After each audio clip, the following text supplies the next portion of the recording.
ఋషిభ్యో గురుభ్యో నమః. శ్రీ వాసుదేవమయమైన ఈ సభా సదస్సుకి శ్రవణీయ నమస్సులు సమర్పణ చేసుకుంటూ, అతో హి గారుడం ముఖ్యం పురాణం శాస్త్ర సంహితం గారుడేన సమం నాస్తి విష్ణు ధర్మ ప్రదర్శని. విష్ణు ధర్మాలు చెప్పడంలో గరుడు పురాణానికి మించింది లేదు సుమా. యథాసురాణాం ప్రవరో జనార్దనో యథాయుధానాం ప్రవరస్సు దర్శనం తథా పురాణేషు చ గారుడం చ ముఖ్యం తదాహుర్ హరితత్వదర్శని. దేవతల్లో విష్ణువు ఎంత ముఖ్యమైన వాడో, ఆయుధాల్లో సుదర్శనం ఎంత ముఖ్యమైనదో, పురాణాల్లో గరుడు పురాణం అంత ముఖ్యం. అంత చక్కగా చెప్పాడు చూడండి. అందుకే గారుడాక్ష పురాణేతు ప్రతిపాద్యో హరిస్మృత అతో హరి నమస్కార్యో గమ్యో యో. జీవుడికి స్మరణీయమైన విషయం విష్ణువు, జీవుడికి మననీయమైన విష్ణువు అని ఆ విష్ణు తత్వాన్ని ప్రతిపాదించి విష్ణు భక్తులుగా మనల్ని మలచుతున్నది ఈ గరుడు పురాణం. అందుకే పురాణం గారుడం పుణ్యం పవిత్రం తావ్యం సర్వదైవ హి. ఇది సర్వదా ఎల్లవేళలా చెప్పాలి, ఎల్లవేళలా వినాలి, అంతేగాని ఆ 10 రోజుల్లోనే కాదు. అయితే ఆ 16 అధ్యాయాల తర్వాత ఒక మాట ఉన్నది. ఆ 10 రోజుల్లో వింటే విన్న వాళ్ళకి, వెళ్ళిన వాళ్ళకి సద్గతులు కలుగుతాయని ఒక మాట ఉంది. ఏంటి ఆ 10 రోజుల్లో వింటే? అందుకని 10 రోజుల్లోనూ మాత్రమే అని మాత్రం లేదు, గుర్తుపెట్టుకోండి. ఆ మాటకు వస్తే మీరు రామాయణం బాగా చదివితే రామాయణంలో చివరికి రామాయణం వేద సమం శ్రాద్ధేషు శ్రావయేద్బుధః అని మాట రాశారు. ఎవరు? వాల్మీకి. రామాయణం వేద సమం, దీన్ని శ్రాద్ధ కాలంలో పఠిస్తే పితరులు సద్గతి పొందుతారన్నాడు. అంటే శ్రాద్ధంలోనే చదవాలి, ఇతర సమయాల్లో చదవకూడని అర్థమా? అప్పుడు చదివితే మంచిదన్నాడు, కానీ అప్పుడు మాత్రమే చదవాలి కాదు. ఇది కూడా ఇచ్చిన బాధ. డయాబెటీస్ వచ్చిన తర్వాత డాక్టర్ గారు నడవమన్నారు, వ్యాయామం చేయమన్నారు. కానీ వ్యాయామం ఎప్పుడు చేయాలంటే శరీరానికి జబ్బు వచ్చాక.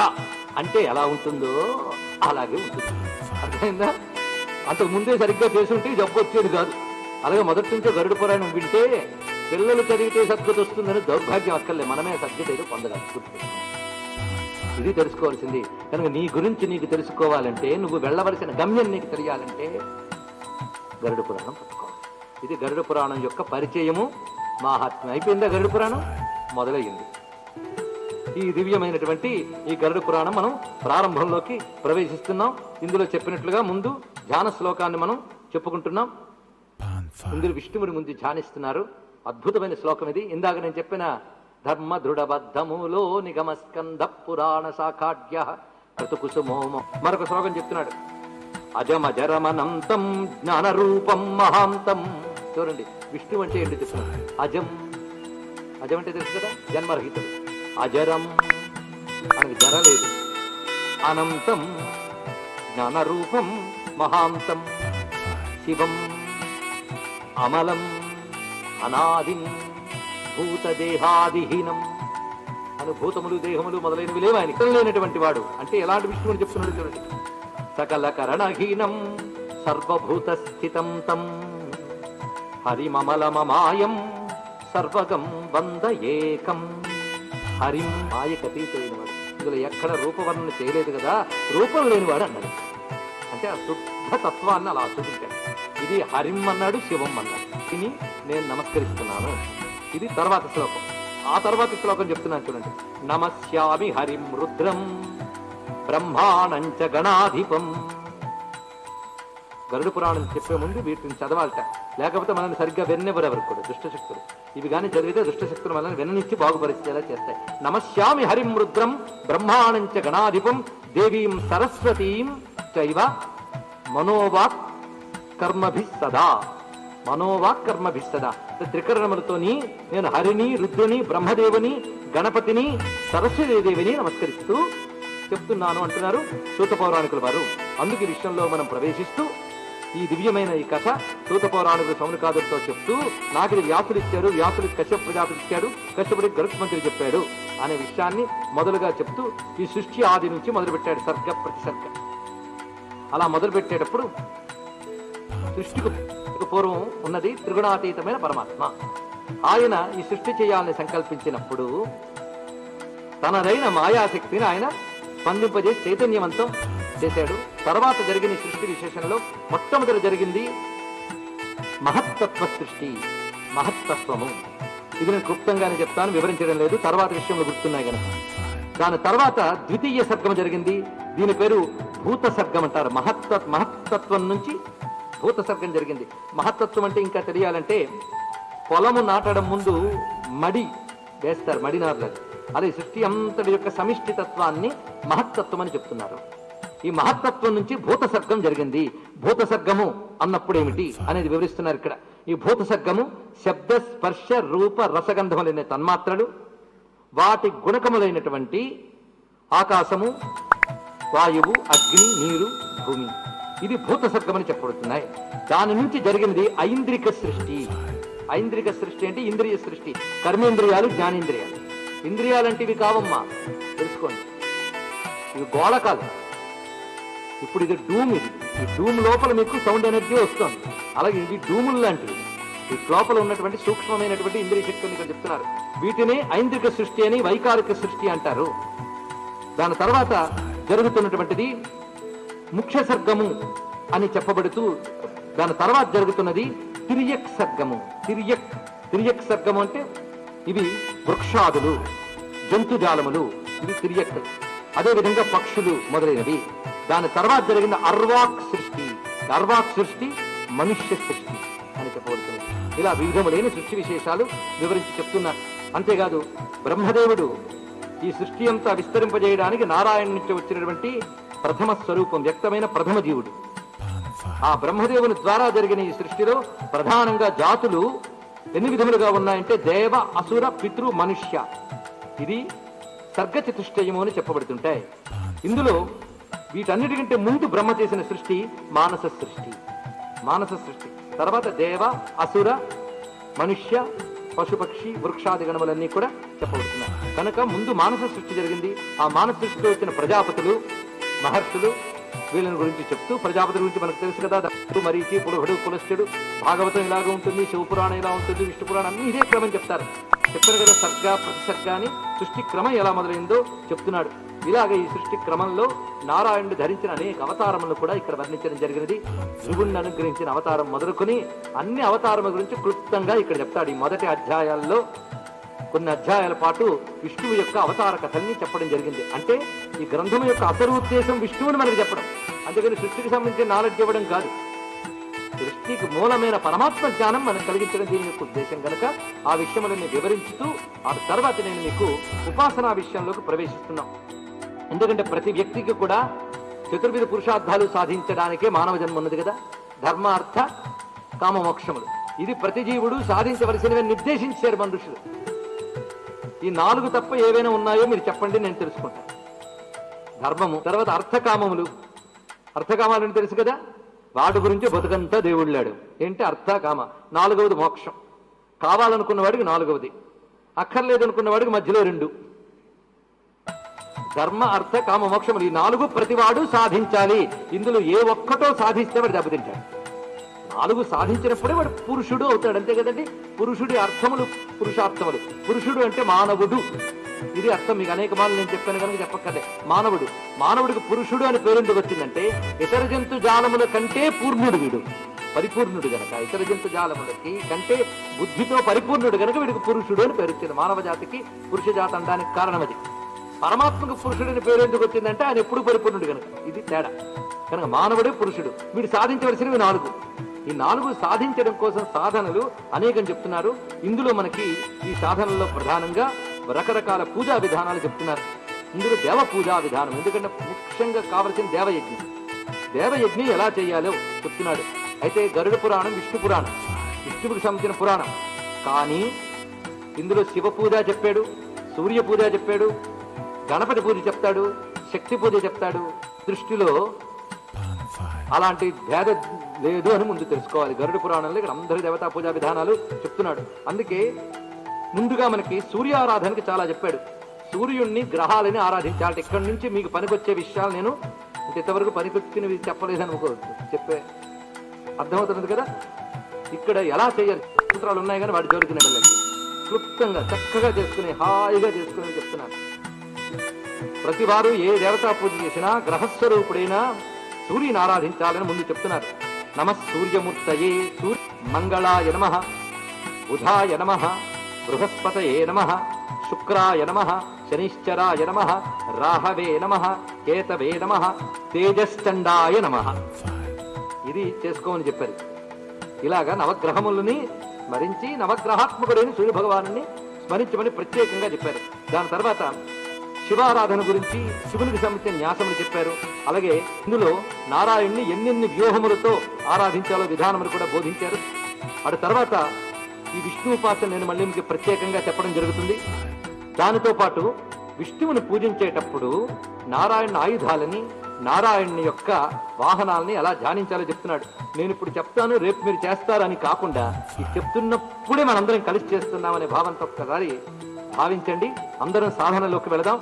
ఏం చెప్తున్నాడు? ముందు శ్రీ సుదర్శనాయ నమః, సుదర్శన స్వామిని నమస్కరించుకోమన్నాడు.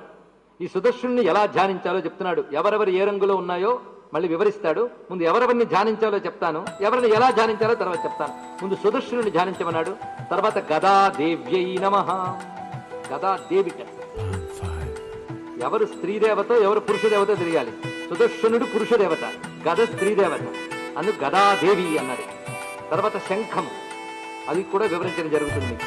తర్వాత లక్ష్మీదేవిని, స్త్రీ లక్ష్మిని తలంచుకోవాలి. దాని తర్వాత పుష్టిదేవిని తలంచుకోవాలి. నారాయణ శక్తుల్లో ఒకటి పుష్పత్స లాంఛనాన్ని ధ్యానించమన్నాడు. అటు తర్వాత కౌస్తుభమణిని నమస్కరించమన్నాడు. అటుపై గరుత్మంతుని ధ్యానించమన్నాడు. గరుత్మాన్. ఈ గరుత్మంతుని ధ్యానించేటప్పుడు గరుత్మంతుడు కమలము వంటి రంగుతో ఉన్నట్ట. కమలము ఎలా ఎర్రగా ఉంటుందో అలాంటి రంగుతో ఉన్నవాడుగా గరుత్మంతుని ధ్యానించాలి. గద నీలకాంతితో ఉందిట ఆ స్త్రీదేవత. ఇక పుష్టిదేవత దిరిశన పువ్వు లాంటి మృదువైన శరీరంతో దిరిశన పువ్వు రంగుతో ఉన్నదిట పుష్టిదేవత. ఇక లక్ష్మీదేవి సువర్ణ కాంతితో శోభిస్తూ ఉన్నట్టుగా ధ్యానించాలి. ఈ రంగుతో ఆ దేవతని ధ్యానించితే ఒక ప్రయోజనం ఉంది. అదేవిధంగా శంఖము పూర్ణచంద్ర కాంతితో ఉన్నట్లుగా భావించాలి. కౌస్తుభమని అప్పుడే ఉదయించిన సూర్యుడిలా మనం ఎక్కడుందో తెలుసుగా, విష్ణు వక్షస్థలంలో ఉన్నది. అంతేకాదు సుదర్శనాన్ని ఎలా ధ్యానించాలంటే సహస్ర సూర్యుల కాంతులతో ప్రకాశిస్తున్నట్లుగా ధ్యానించాలి. ఇక శ్రీవత్స లాంఛనము తెల్లని మల్లె పువ్వులా భాషిస్తూ ఉన్నది. ఇక నారాయణుని యొక్క దివ్య శరీరాన్ని ఎలా ధ్యానించాలంటే మేఘ సమానం, మేఘ సమానంగా భాషిస్తున్నట్లుగా చెప్పాలి. ఇందులో మంత్రములకు ఏం చెప్పాడంటే శ్రీ వైనతేయాయ గరుడాయ నమః దేవుడు చెప్తున్నాడు. అదేవిధంగా సుదర్శనాయ నమః, శ్రీ గదాయై నమః ఇవి రాసుకోవచ్చు. శంఖానికి శ్రీ పాంచజన్యాయ నమః, శ్రీ శ్రియై నమః, శ్రియై అంటే లక్ష్మీదేవికి నమస్కారం. శ్రీ పుష్ట్యై నమః, శ్రీ వనమాలాయై నమః, వనమాల స్త్రీదేవత. శ్రీవత్సాయ నమః, స్వామి ధనస్సు పేరు శార్ంగము, ఇది సువర్ణ ఛాయలతో ఉన్నది. అంతేకాదు స్వామి అమ్ముల పొదులను కూడా ధ్యానించమన్నాడు. స్వామికి అమ్ముల పొదులు ఉన్నాయట. శ్రీ ఇషుధిభ్యాం నమః, ఇషుధిభ్యాం నమః అంటే ఇక్కడ విష్ణు స్వరూపం అంతా కళ్ళకి కట్టేడు చూపిస్తున్నాడు. శంఖచక్ర గదాపద్మములు ధరించి స్వామి ఉన్నాడు. కౌస్తుభం ప్రకాశిస్తూ ఉన్నది. మహాలక్ష్మి అష్టోత్తర శతనామాల్లో వస్తుంది, లక్ష్మీనామాల్లో. అంతేకాదు గరుత్మంతుడు ఎక్కడున్నాడు? వైనతేయుడు, ఆయన్ని ధ్యానించాం. ఆయన భుజానికి వేలాడుతోంది శాంగధనువు. ఇప్పుడు నేను చెప్పిందంతా వనమాలి గదీశానికి శంకీ చక్రీ చనందకి శ్రీమన్నారాయణ విష్ణువు వాసుదేవ రక్షణ అన్నప్పుడు మీరు చేయాల్సిన పని ఇవి ఇలా ధ్యానించాలి. అక్కడ కనుక శాంగము వేలాడుతోంది. 2 అమ్ములు పొదులు ఉన్నాయట. అంటే చక్రం పట్టుకున్న విష్ణువు తెలుసు, కానీ ధనుస్సు పట్టుకున్న విష్ణు ఎవరికి తెలీదా? అసలు ఆయన తెలిసినంత ఎవరూ తెలియదు. ఆయనే రామచంద్రమూర్తి. ధనుస్సు పట్టుకున్న విష్ణువు అవతారం అదే తిరిగేడండి ఆయన. ఆ శాంగధనువుతోనే కోదండ రామచంద్రమూర్తి. ఆయన్ని ఇక్కడ మనం తలుచుకుంటున్నాం. ఈ ఆయుధాలతో ఉన్న దేవుణ్ణి విష్ణువుని తలంచుకుంటే ఇవి మనకి రక్షణ కల్పించి అనేక అరిష్టాలను పోగొడతాయి. అది ఇక్కడ వివరిస్తున్న అంశం. అంతేకాదు చర్మణే నమః, ఇది కూడా చెప్తున్నారు. చర్మణే నమః, చర్మానికి నమస్కరించమన్నారు. చర్మం అంటే డాలు, అది కూడా పట్టుకున్నట్టు మహానుభావుడు. దాని తర్వాత ఖడ్గాయ నమః, ఖడ్గాయ నందకాయ నమః, నందకానికి నమస్కరించమని చెప్తున్నాడు. ఇంతవరకు చెప్పినటువంటి విష్ణు స్వరూపం చెప్పాక ఆ తర్వాత ఒక స్తోత్రం చెప్తున్నారు. ఇది విష్ణు పంజర స్తోత్రం. దీని పేరు పంజరం అంటే తెలుసు కదా, పంజరం అంటే మన చుట్టూ అది ఉంటుంది.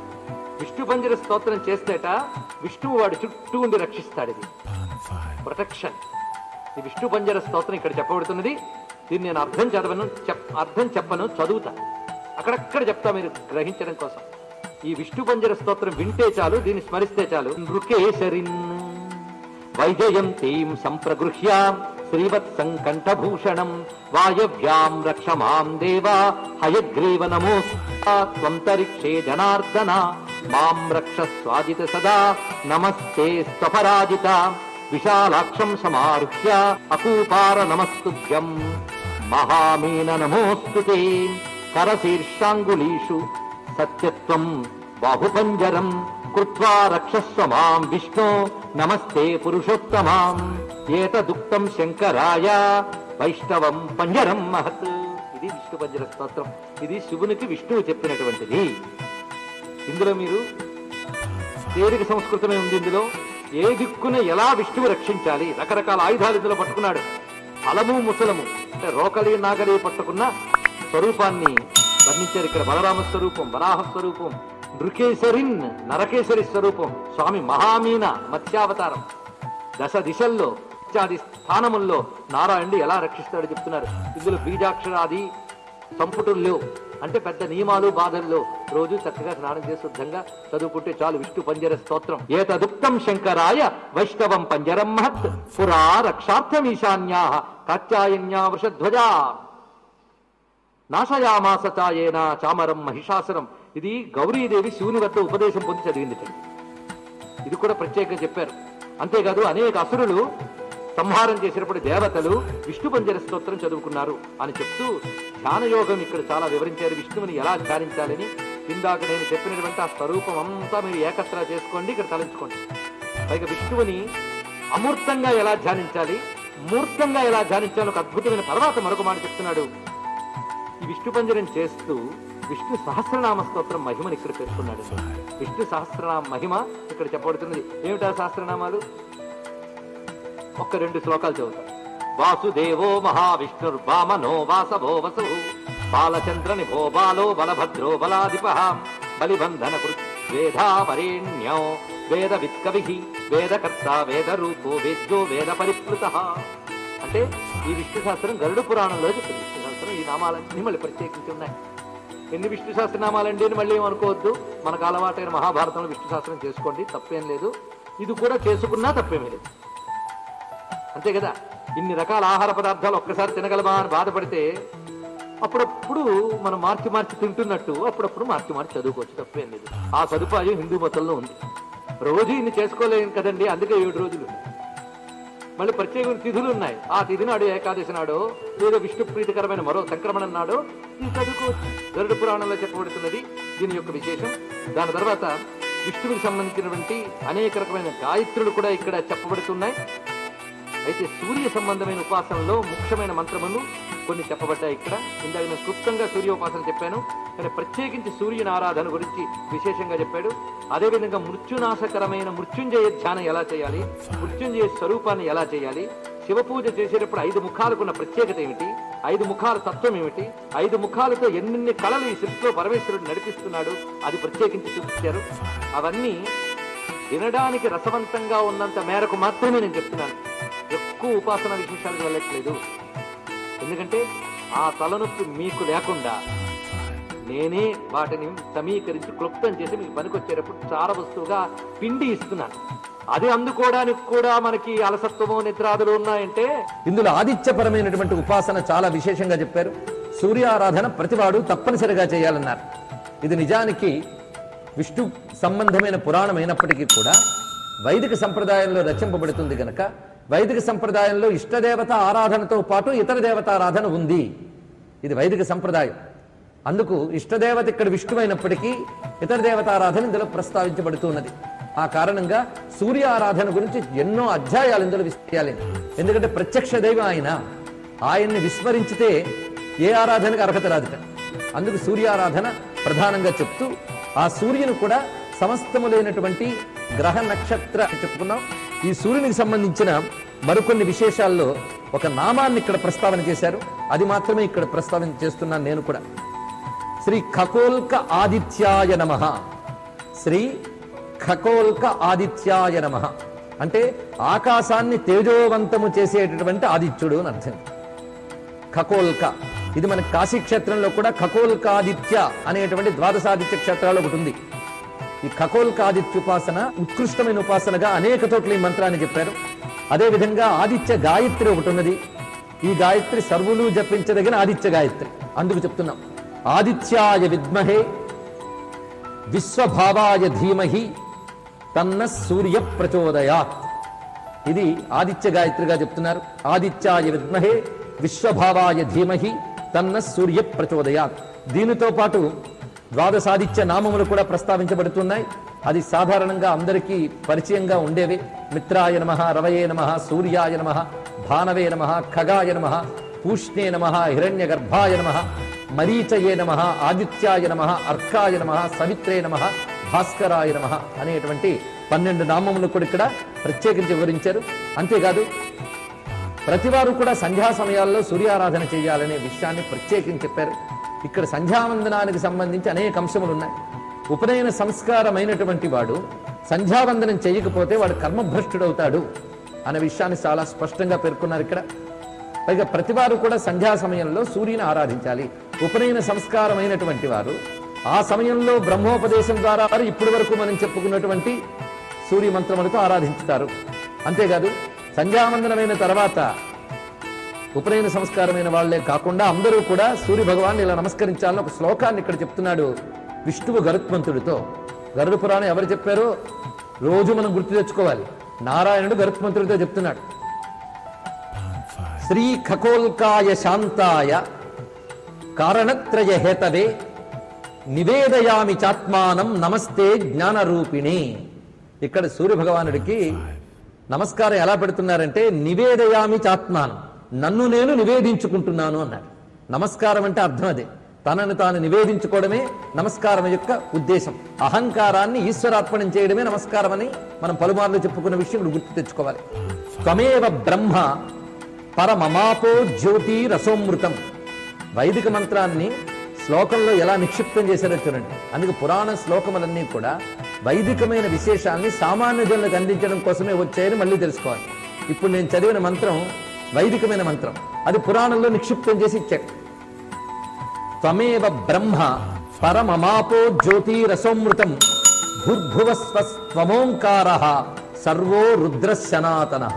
ఇక్కడ చూడండి, భూర్భువ స్వః ఓంకారః, నువ్వే వ్యాహృతి స్వరూపుడువు, ఓంకార స్వరూపుడువు, సర్వో రుద్రః సనాతనః, నువ్వు రుద్రుడివి సనాతనుడివి.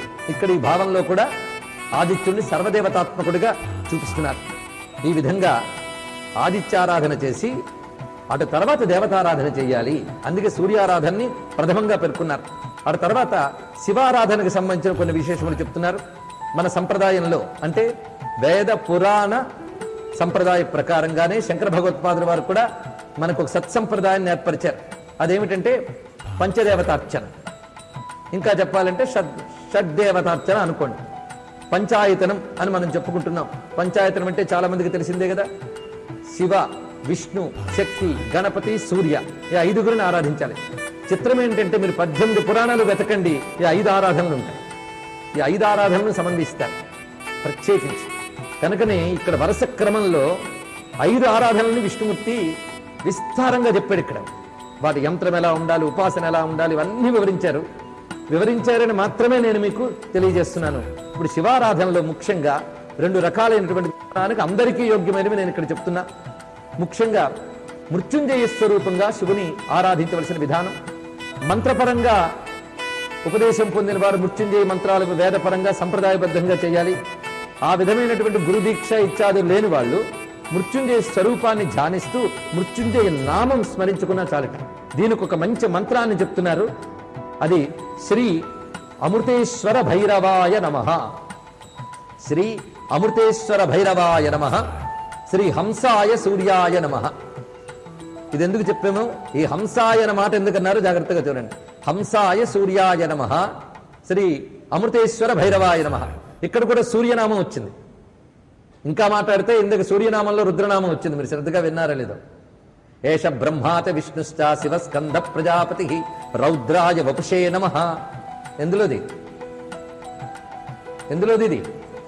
ఆదిత్య హృదయంలోది. దేవతాత్మకంగా చెప్పారు కనుక ఈ హంస అనే శబ్దం పలకడం ఒక ప్రాణ విద్య.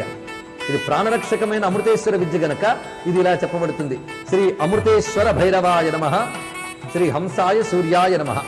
ఇది ప్రధానంగా ఈ రెండింటితో మృత్యుంజయుడిని ధ్యానించాలట. ఇందులో శివనామాలు కూడా కలబోసుకుని శ్రీ మృత్యుంజయాయ నమశివాయ అని కూడా కలుపుకోవచ్చు. ఇక్కడ ఏ విధంగా ధ్యానించాలో వర్ణిస్తున్నాడు. అమృతేశ్వరుడు అని ఇక్కడ అమృతేశ్వర ఉపాసన అని ఒకటి చెప్తున్నారు. ఇక్కడ అమృతేశ్వరుడు, అమృతేశ్వరుడు ఎలా ఉంటాడో చూడండి. భగవంతుడికి నిజానికి ఒక నామం ఒక రూపం లేదు. అట్టే మాట్లాడితే నామము రూపము రెండూ లేవు ఆయనకి. కానీ మనల్ని అనుగ్రహించడం కోసం అనేక నామములు అనేక రూపములు. అమృతేశ్వర అనే శబ్దమే మనల్ని మృత్యుభీతి నుంచి కాపాడడం కోసం ఉన్నటువంటి స్వరూపం. కాల మృత్యువులను పోగొట్టేదే నిన్ననే చెప్పాం. చాలా మంది గరుడ పురాణం మొదలెట్టామంటే అదేదో మృత్యుదాయకం అని భయంతో ఉన్న వాళ్ళకి గరుత్మంతో రెక్కలతో కొట్టేయండి నిన్న. అవునా లేదా? రెక్కలతో కొట్టేడే లేదా? ఒకటే చెప్పాడు, ఇది అకాల మృత్యుహరణం, దీర్ఘాయుష్య ప్రదాయకం, ఆయురారోగ్యదాయకం అని చెప్తున్నాడు. అందుకే నేను మొదట్లోనే మన విష్ణు పంజర స్తోత్రం చెప్పుకున్నాం. ఈ రోజు అమృతేశ్వర ఉపాసన చెప్తున్నాం. ఇక్కడ శివుడిని మృత్యుంజయుణ్ణి అమృతేశ్వర స్వరూపంగా వర్ణిస్తున్నారు. ఈ అమృతేశ్వరుడు ఎలా ఉంటాడో ఒక ధ్యాన విధానం చెప్తున్నారు. ఎంత అందంగా ఉన్నదో చూడండి. ఝాయేచ్చ సితపద్మస్థం వరదంచ అభయంకరే ద్వాభ్యాంచ అమృత కుంభంతు చింతయేత్ అమృతేశ్వరం. ఇది మనం ఎప్పుడైనా సరే అనారోగ్య స్థితిలో ఉన్నా లేదా అపమృత్యు భీతి ఉన్నా ఈ ధ్యానం చేస్తే ధ్యానానికో పెద్ద ఉపయోగం ఉందండి. ఒక మూర్తిని మీరు గట్టిగా ధ్యానించితే, ఒక్కొక్కప్పుడు గట్టిగా నిలకడ రాకపోవచ్చు, కానీ అస్పష్టంగానైనా సరే మూర్తిని ధ్యానించితే దాని ప్రయోజనం దానికి ఉంటుంది. ధ్యానానికి చాలా విశేషమైన ప్రయోజనం ఉంది. అది రూపధ్యాన శాస్త్రం అనేది ఒక ప్రత్యేక శాస్త్రం. దాని ప్రకారంగా ఇక్కడ అమృతేశ్వర ధ్యానం ఎలా ఉన్నది అంటే, స్వామి తెల్లని పద్మంలో కూర్చున్నాడు. 4 చేతులు వాడు, క్రింద 2 చేతులు వరదహస్తము అభయహస్తము ధరించి ఉన్నాయి. పైనున్న 2 చేతులతో 2 అమృత కుంభములు పట్టుకున్నాడు. అమృతేశ్వరం ఇదొక మృత్యుంజయ స్వరూపం. అనేక రూపాలు ఇదొకటి. తస్సైవ అంకగతాం దేవీం అమృతాం అమృత భాషిణీం కలశం దక్షిణే హస్తే వామహస్తే సరోరుహాం. ఆయన ఒళ్ళో కూర్చుంది ఒక ఆవిడ. ఎవరావిడ? అమ్మవారు. ఆయన పేరు అమృతేశ్వరుడైతే ఆవిడ పేరు అమృతేశ్వరి. అమృతేశ్వరి అమృతేశ్వర స్వరూపము. ఇది శ్రీ విద్యా ఉపాసనలో కూడా ప్రత్యేకంగా చెప్పబడుతున్నటువంటి ఒక విశేషం ఇది. ఈ అమృతేశ్వరి ఎలా ఉన్నదంటే, అమృతేశ్వరిని అంకములో కూర్చుందిట. తస్యైవ అంకగతాం దేవీం. ఆవిడ అమృత అన్నారు ఇక్కడ. ఆవిడ అమృత స్వరూపిణి, పైగా అమృత భాషిని. అది కూడా చెప్పారు చూడండి. ఆ తల్లి మాటలు అమృతమయంగా ఉన్నాయట. ఎందుకు ఇక్కడ మాట గురించి ఒక సందర్భం వచ్చింది కనుక చెప్తున్నా. ఎవరైనా సరే మాటలు ఎప్పుడు మృదువుగా మాట్లాడారు. మధుమతీయం వాచముదీయం వేదం చెప్తోంది. ఈ మాట మధుమయంగా మాట్లాడాను, అలాగే ప్రియంగా మాట్లాడు, హితంగా మాట్లాడు అని వాక్ సంస్కారములు అనేకం చెప్పబడుతున్నాయి. ఇక్కడ అమ్మవారిని అమృతేశ్వరి అని కాకుండా అమృత భాషిని అని కూడా ఎందుకన్నారు? జాగ్రత్తగా తెలుసుకోవాల్సిన విశేషం. ఎందుకంటే అమ్మవారు వాక్స్వరూపిణి. పరా ప్రత్యక్షితి రూప పశ్యంతి పరదేవత మధ్యమ వైఖరి రూప భక్తమాన సాంసిక. పైగా మాతృకావర్ణ రూపిణి, వాక్స్వరూపిణి కనుక ఆవిడ అమృతము వాక్కులు కలిపి చూపిస్తున్నారు ఇక్కడ. ఎందుకంటే వాక్కుకు చాలా శక్తి ఉంది. వాక్కులో కూడా మృతం ఉండకూడదండి, వాక్కు కూడా అమృతంగా ఉండాలి. వాక్కు అమృతం. అమృతం అంటే హాయిగా ఉండాలి, ఆనందంగా ఉండాలి, శుభంగా ఉండాలి, హితంగా ఉండాలి, కళ్యాణంగా ఉండాలి. ఇవన్నీ కలిసిన వాక్కుని అమృత వాక్కు అంటారు. అంతేకాదు ఆ అన్నమాట సార్థకం అవ్వాలి, అప్పుడు అమృతం. సార్థకం కాకపోతే మృతం. అంతే కదండి, సార్థకం అవ్వాలి. అయితే తపస్సులకి ఎలాగో విశేషమైన శక్తి ఉంటుంది, కానీ స్త్రీకి ప్రత్యేకించి వేదం చెప్పింది ఏమిటంటే, స్త్రీకి చెప్పింది స్త్రీ ఎప్పుడు మధుమయమైన వాక్కు మాట్లాడాలని స్త్రీకి ప్రత్యేకించి చెప్పింది. అంటే మగాళ్ళు నోటుకొచ్చి మాట్లాడితే పర్వాలేదా అని అనద్దు. వాళ్ళు ఎలాగో ఆడాలి, వీళ్ళు ఎప్పుడూ తప్పనిసరిగా అలా ఉండాలని శాసించింది. ఎందుకంటే వైదిక శాస్త్రముల్లో దాన్ని ఆధారం చేసుకున్న స్మృతుల్లో ఒక అద్భుతమైన విశేషం చెప్పాడు. ఏమిటంటే పురుషుడు తన శరీరాన్ని శుద్ధి చేసుకుంటే గాని శుద్ధి కాట, స్త్రీ శరీరం సహజంగా శుద్ధంట.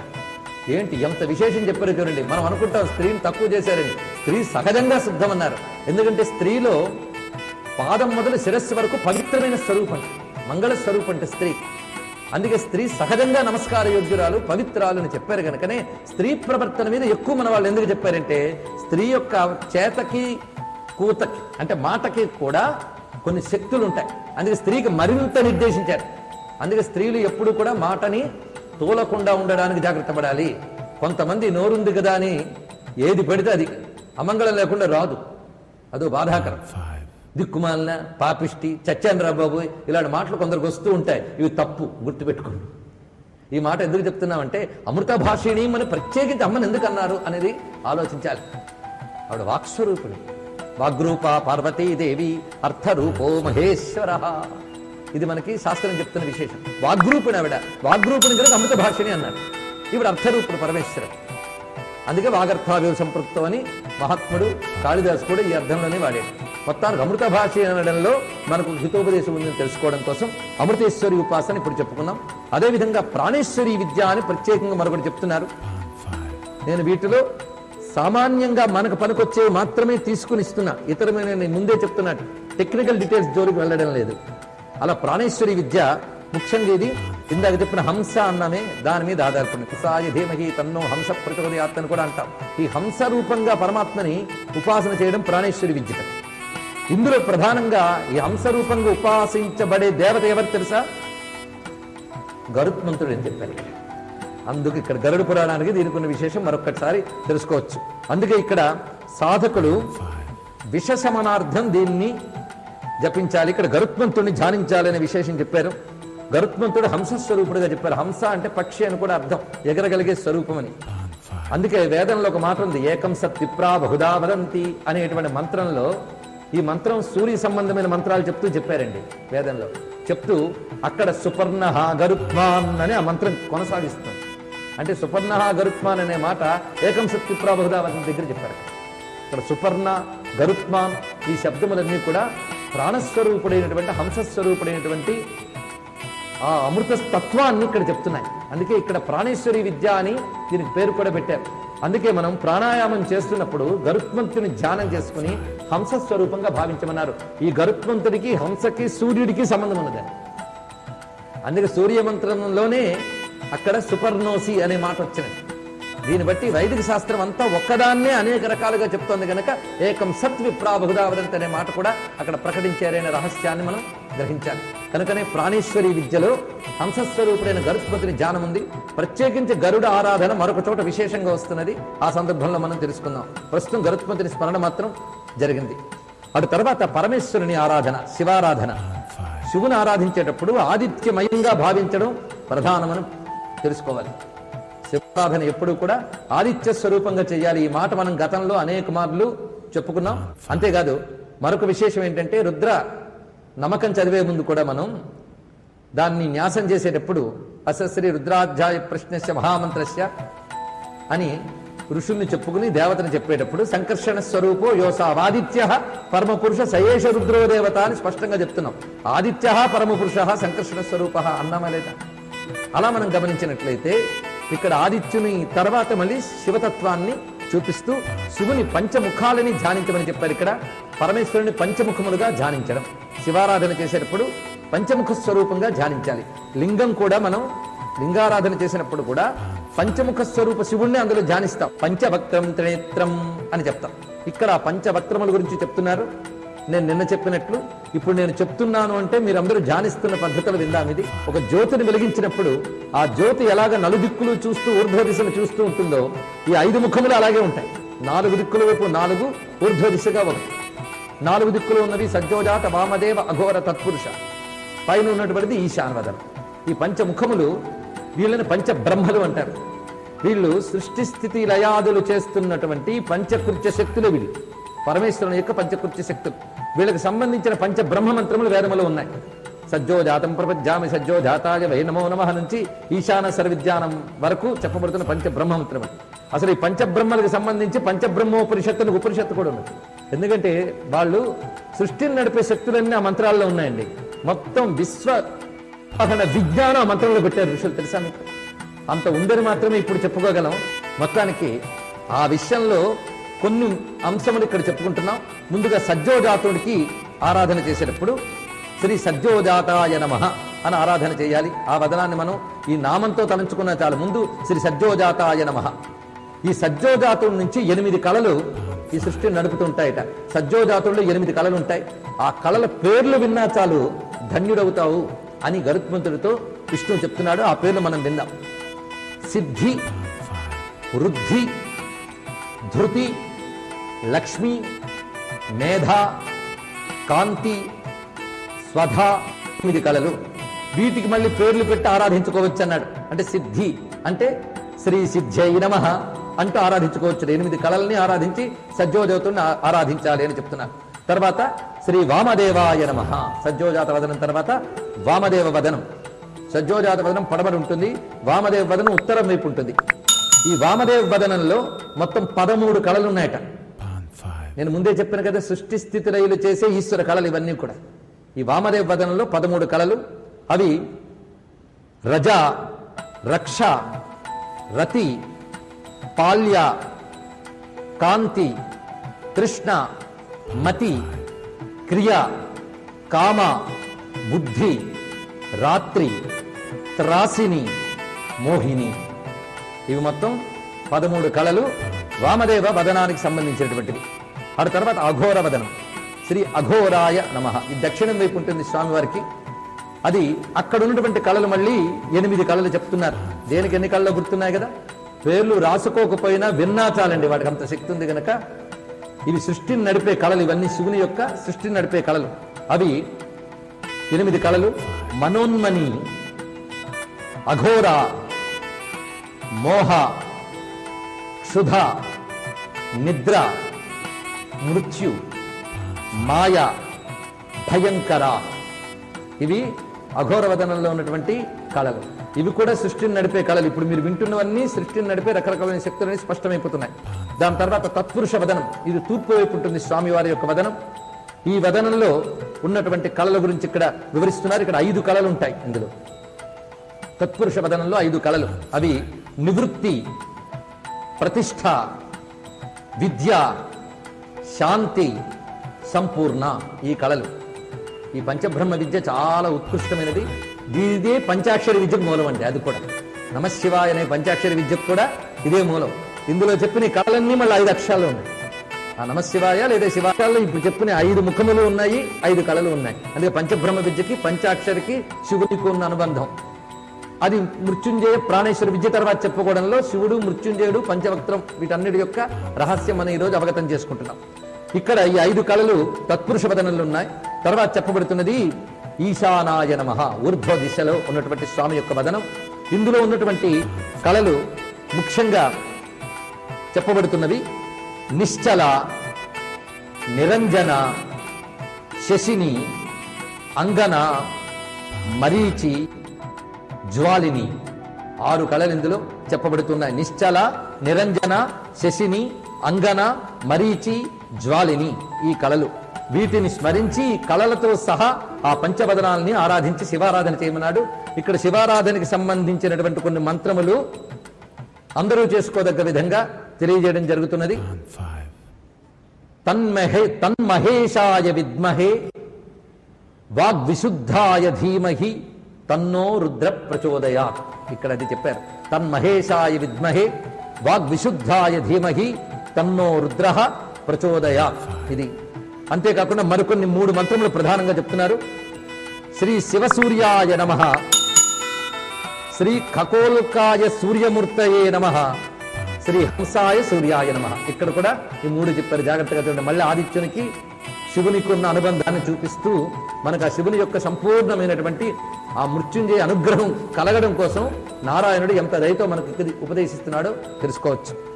శ్రీ శివసూర్యాయ నమః, శ్రీ ఖగోల్కాయ సూర్యమూర్తయే నమః, శ్రీ హంసాయ సూర్యాయ నమః అని ఇక్కడ వివరించి శివుడికి చేయవలసిన పూజా విధానములు, అందరికీ తెలిసిన షోడశోపచారములు, అభిషేకములు ఇవన్నీ చేసి శివుని ప్రత్యేకించి పూజానంతరం ఇలా ప్రార్థించాలి అని చెప్తున్నారు. ఈ ప్రార్థన మనందరం పరమేశ్వరుని ఉద్దేశించి చేస్తున్నట్టు భావిద్దాం.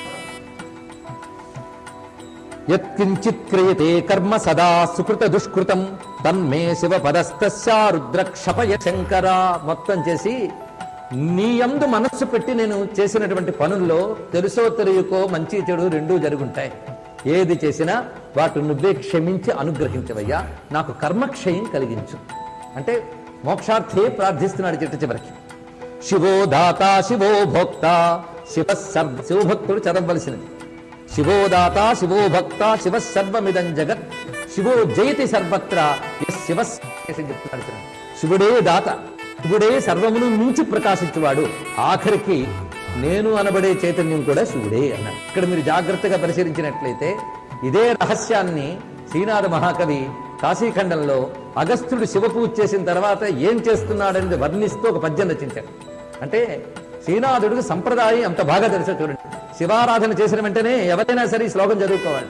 తాత శివుండే భోక్త శివుడే చేయున్మఖాది క్రియల్, శివుడే సర్వము నే శివుండనను చింతింపుచున్, జాహ్నవీ సవిధ శ్రీ ఫల వృక్షవాటమున భస్మ స్నాన శుద్ధాంగుడై, భవ కాశీధవ నీలకంఠ మదన ధ్వంసీ క్రతుధ్వంసకాయనుచున్.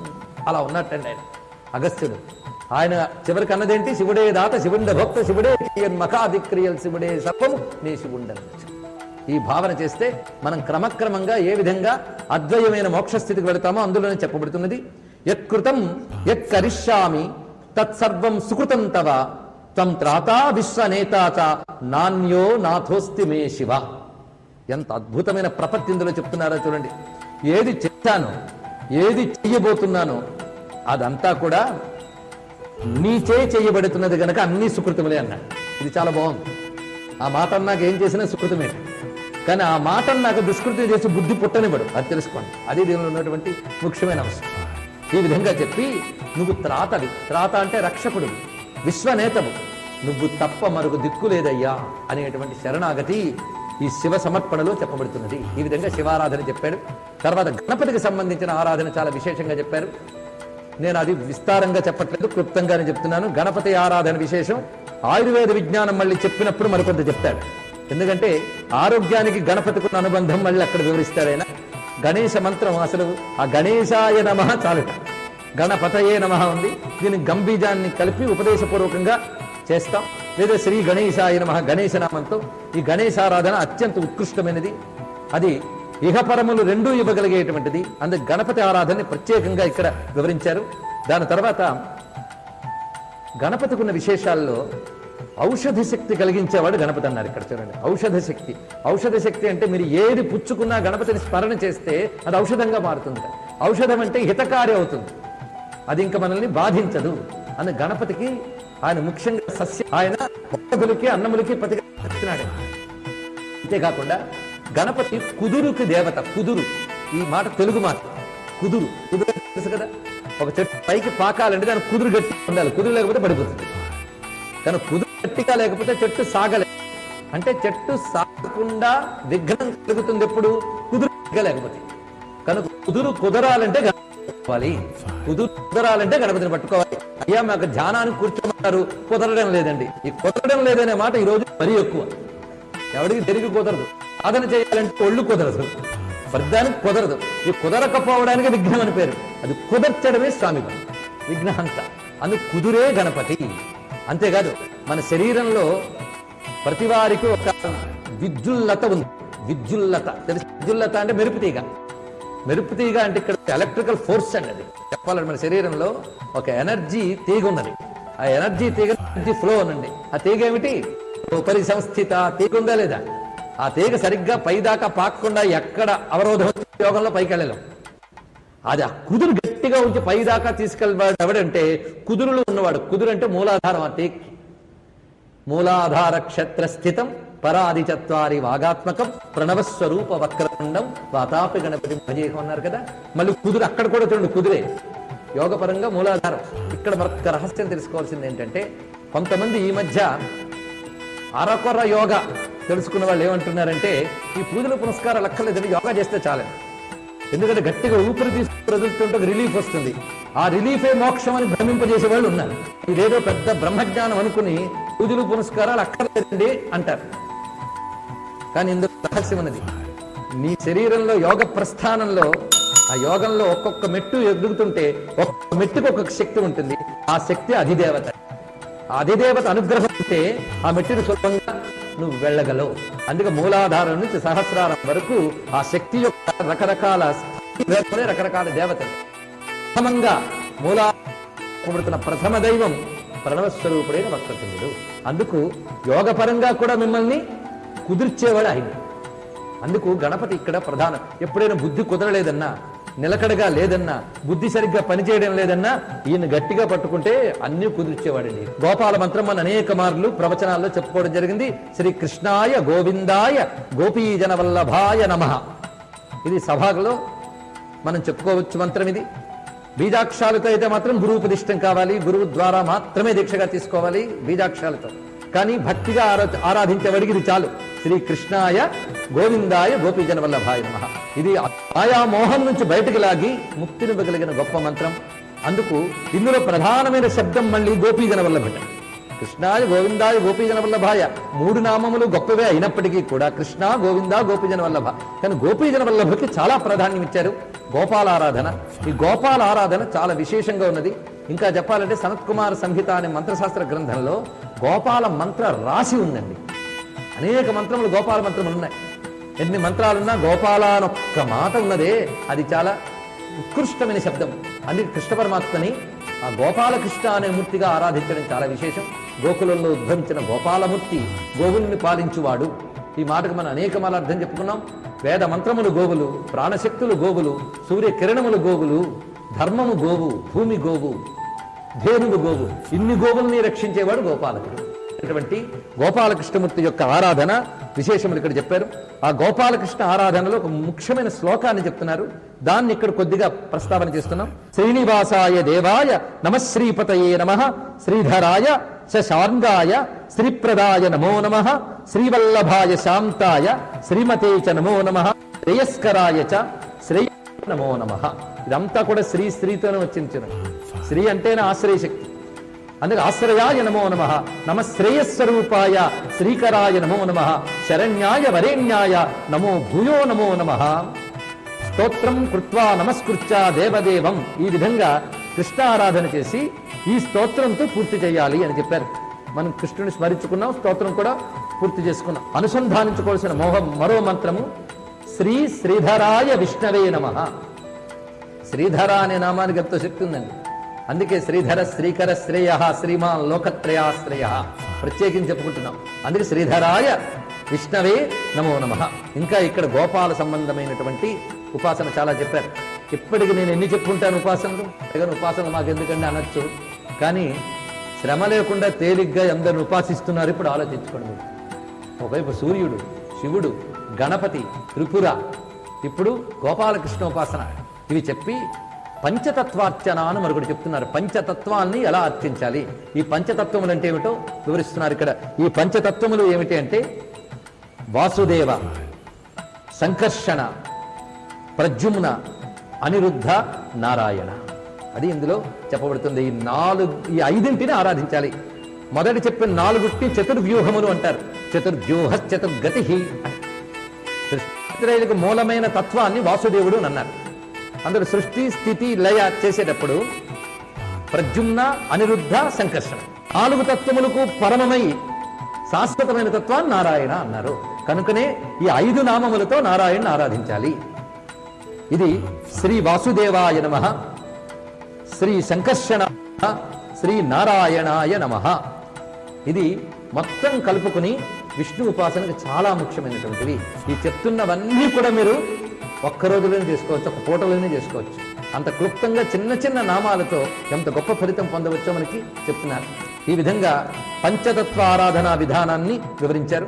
తర్వాత మరొక ప్రత్యేకమైన పూజలో సుదర్శన ఆరాధన చూపిస్తున్నారు. సుదర్శనుడి గురించి ప్రత్యేకించి చెప్తున్నారు ఇక్కడ. సుదర్శన తత్వం ఇక్కడ దేవీ భాగవతంలో ఒక మాట వస్తుంది. ఈ మాట విష్ణుమూర్తి దేవతలతో చెప్తాడు. ఆ మాట చెప్తూ సృష్టిలో నాకు అత్యంత ప్రీతిపాత్రమైన వాళ్ళు 2. ఒకరు శివుడు, రెండవది సుదర్శనం అన్నాడు.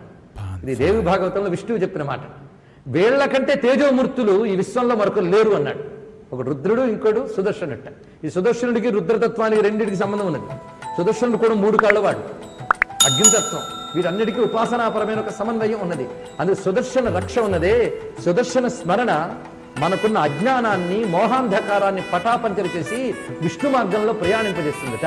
అందుకే సుదర్శన మహాజ్వాల సూర్యకోటి సమప్రభ అజ్ఞానాంధస్య మేదేవ విష్ణోర్ మార్గం ప్రదర్శయ అని మనకి విష్ణు సంబంధమైన ఉపనిషత్తుల్లో మంత్రంగా చెప్పారు. సుదర్శన మంత్రం ఇది.